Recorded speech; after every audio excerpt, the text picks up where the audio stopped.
5th of January 2026 at 7:50 a.m., the ballistic missile launch by North Korea on the morning in question was a deliberate strategic signal, timed to coincide with the South Korean president's scheduled diplomatic visit to Beijing. This act sits at the intersection of diplomacy, deterrence, and fear, with implications extending far beyond the Korean peninsula.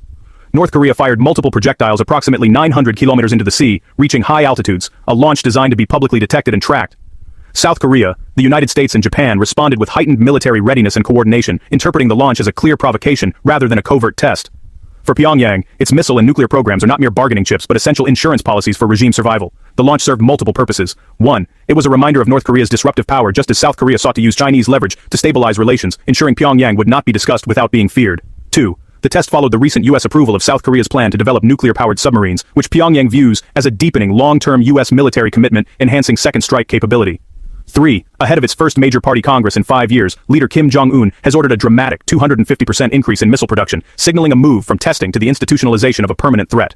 4. Against the backdrop of a recent U.S. military operation in Venezuela, the launch reinforces Pyongyang's pattern of interpreting U.S. actions globally as justification for its own hardened deterrence. The incident highlights conflicting regional interests: the U.S.-South Korea-Japan alliance, their intensified military coordination, seen as necessary deterrence by Seoul and Tokyo, is viewed as encirclement by Pyongyang. China's dilemma: Beijing is caught between not wanting a nuclear-armed unstable neighbor nor a North Korean collapse that could lead to refugees, a unified Korea allied with the U.S., or American troops on its border. Consequently, China's economic influence over Pyongyang is real but cautiously applied. The situation presents two precarious scenarios. First, if North Korea continues advancing toward reliable intercontinental capability, deterrence becomes rigid. Crisis management narrows, raising the risk of a rapid spiral from miscalculation or error. This would intensify regional arms races, pushing South Korea and Japan toward previously unthinkable military capabilities.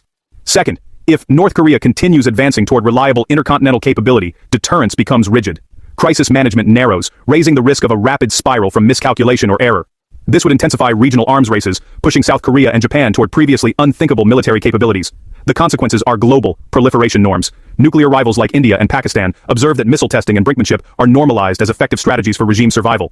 Economic stability: militarization of the peninsula threatens Northeast Asia's critical supply chains, semiconductor production, energy flows, and maritime trade, increasing economic risk premiums worldwide. Strategic doctrine: the episode demonstrates fear hardening into doctrine. North Korea is racing to lock in its deterrent before diplomacy can constrain it. Ultimately, this moment is less about the missiles themselves than about the competing, overlapping, but misaligned goals of the key actors. North Korea seeks guaranteed survival through fear. South Korea seeks engagement backed by strength. The U.S. aims for deterrence without escalation, and China desires calm without collapse. The path forward will be determined not by the next launch, but by how these signals are read and misinterpreted. The timing of the launch, just before a diplomatic mission, was no coincidence, but a stark reminder that in geopolitics, power often tests its intentions through actions meant to be seen and feared in the dark.